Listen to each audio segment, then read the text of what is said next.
Hey guys, and welcome to a brand new video here on FPL Now. Today we're going to be going over my team selection for Game Week 36 and the transfers that I'm thinking of making. So if you're excited for the video, drop a like down below, leave a comment, what are your plans for your Game Week 36 team, subscribe if you're brand new, and let's get into the video.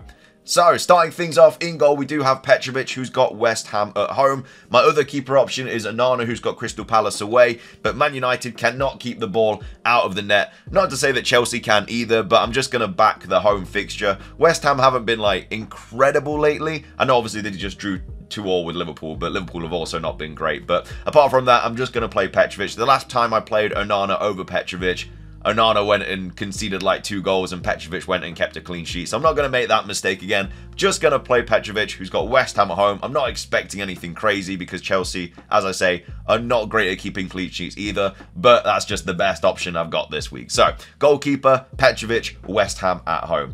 At the back, obviously, there's a lot of problems that I've got to deal with this week. I've got Udogie, Van Heck, Shaw, and Gusto, who are all injured. I've only got one playing defender, who is Gvardiol, who isn't even guaranteed to start either. So, worst situation, I may have like 5 non-playing defenders this week. But either way, I've got to play Gvardiol. Shaw, I've heard better information about it over the last like 48 hours, saying that, you know, not one moment did they think that he's like pulled his hamstring or anything like that. It was just like precautionary and stuff. So fingers crossed he is back for Burnley away. The main reason I brought him in was for the double in 37, but I'd ideally like him back for this week.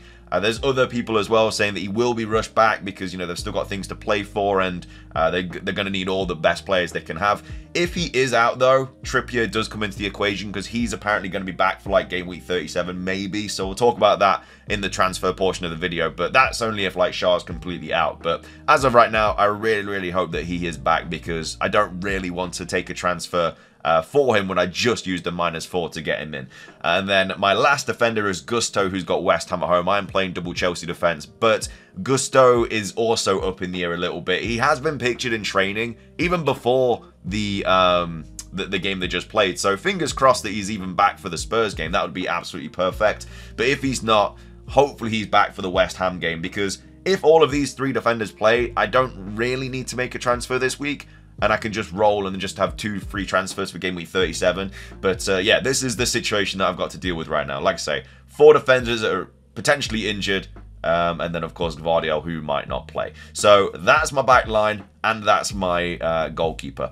In the midfield, we have Son, who's got Liverpool away. We've got Foden, who's got Wolves at home. He is my current captaincy. I just have a really good feeling about Foden this week. He has just had a rest. I know he's been ill, but he should be absolutely fine for the next game week. And I don't know, I've just got an inkling that he's just going to do really, really well. And I know that's kind of going against Haaland, who's got Wolves at home, but I just feel like he might just bang this week. I don't know. Either him or Palmer is going to be my captain this week, I think. I'm just going to go against Haaland, which I think is going to be okay, but we'll see what happens. But either way, got Foden, who's got Wolves at home, Palmer, who's got West Ham at home, Gordon, who's got Burnley away, and then Garnacho, who's got Crystal Palace away as well. I know a lot of people that are on their wild card from 35 do have a bit of a benching headache this week. They just don't really know who to play.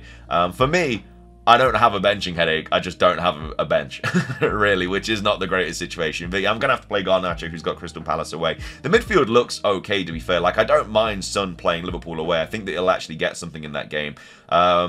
Obviously, the away fixtures aren't ideal for Newcastle players because they only seem to do well at home. But hopefully, Gordon can do something. It's not like a bad fixture for Gordon to have at all. So I'm absolutely fine playing him. And then, yeah, Palmer and Foden hopefully can go big with their home fixtures. And Garnacho, you never know. I feel like he could technically get something against Crystal Palace away. We'll have to wait and see there. And then up top, we've got Isak, who's got Burnley away, and then we've also got Haaland, who's got Wolves at home. So absolutely fine playing both of those. You know, Haaland is back now. Isak's in incredible form, so hopefully can both get some returns. And then obviously the bench, as you can see, Onana's got Crystal Palace away. Solanke, who's got Arsenal away. I could play him over Solanke just because he's got penalties and stuff like that, but I just think I'm going to go against him. I'm just going to not play him this week. I don't really even want him in my team anymore. The only reason he's still in there is because I haven't had a free transfer to be able to use it on him to bring in somebody else yet, because I'm always having to use a transfer on defenders.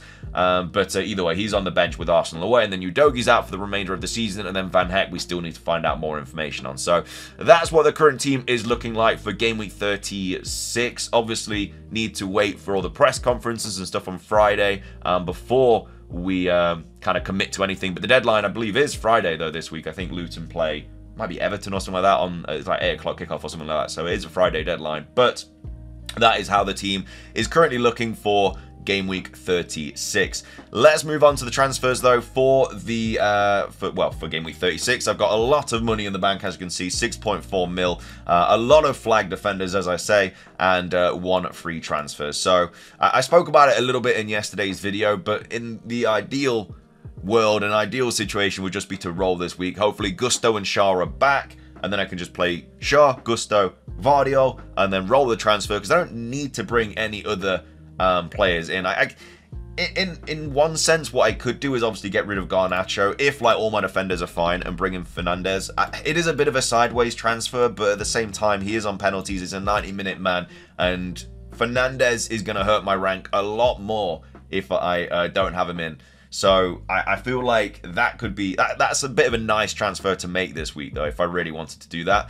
And then obviously going into Game Week 37, I'd have one free transfer to get rid of Solanke, and I'd also have to get rid of Udogie as well. And that's only if everybody else is fit. Like, if Van Heck's back, Gusto's fine, obviously Shah's fine, I've got Vardio, and I take a -4 in Game Week 37 to bring in Porro, who obviously has a really nice fixture. He's got Burnley at home. I know they've got City at home as well, but you're mainly buying him for that Burnley at home fixture. And then they also have Sheffield United away last game of the season as well, which is very, very nice. And then up top, I mean, I'd have to bring in a striker that's got a double, so that would either be like a João Pedro or Højlund or somebody like that, and that would give me 11 playing players for double Game Week 37. That's the best case scenario. Worst case scenario is that Van Heck's out, Gusto's out, Shah's out, everybody's out, so I'd have to make transfers on all of those. I wouldn't be able to bring in players like Bruno Fernandes and stuff, because all my transfers would have to be used on my defenders, which, again, isn't ideal, but that's just how it's gone, really. So that's what I'd ideally like to do, and I might go Garnacho to Bruno Fernandes if we get updates that Gusto's fine, Van Heck's fine, and Shah's fine. Because like I say, it's a bit of a luxury transfer, because then the week after I can just get rid of Udogie and Solanke for a -4, have my double Game Week 37 completely sorted, and then bench boost, and then obviously Game Week 38 is the last game week of the season. So that's perfect. That'd be great. However, that's probably not going to happen. You know, Udogie I definitely have to get rid of, so I'm already definitely bringing Porro in 37 unless he gets injured. I'm definitely doing that. So that's one transfer I'm already booking in. Gusto, I'm hoping he is back. I know that James is like technically back as well, but I just don't think James is going to start a fixture this season. I think they just don't really want to rush him back. Van Heck is an annoying one, and you know, it's if he is out, it is what it is. You know, it's Newcastle away and Chelsea at home anyway, so it's not the worst thing in the world. I will bring in a different doubler, because it would be a -4, but, and especially even though defenders just don't really keep clean sheets this season, I still would like to have like a full, you know, starting 11 and bench, all with double game weeks, because it just makes it more fun. So yeah, that'll just have to be the situation. But like I said, I can't really do anything until we hear press conferences and stuff like that. But in an ideal world, it's Garnacho to Bruno Fernandes this week, because I obviously could do like Solanke to Højlund and play him, and then just, but that gives me a bit more of a benching headache, because all these 5 midfielders I'm absolutely fine playing this week, and then if I had Højlund in, it'd be a little bit of a benching headache, but I don't really need that. So yeah, perfect world, I can go Garnacho to Bruno Fernandes, and all these are back. If they're not back, then obviously I'll have to make a defender transfer. I just don't really know which defender to bring in, because there's not a lot of insane options as of right now. But that's what the situation is going to be like for Game Week 36. Anyway, thank you for watching. Have a fantastic rest of your day, and until next time, peace.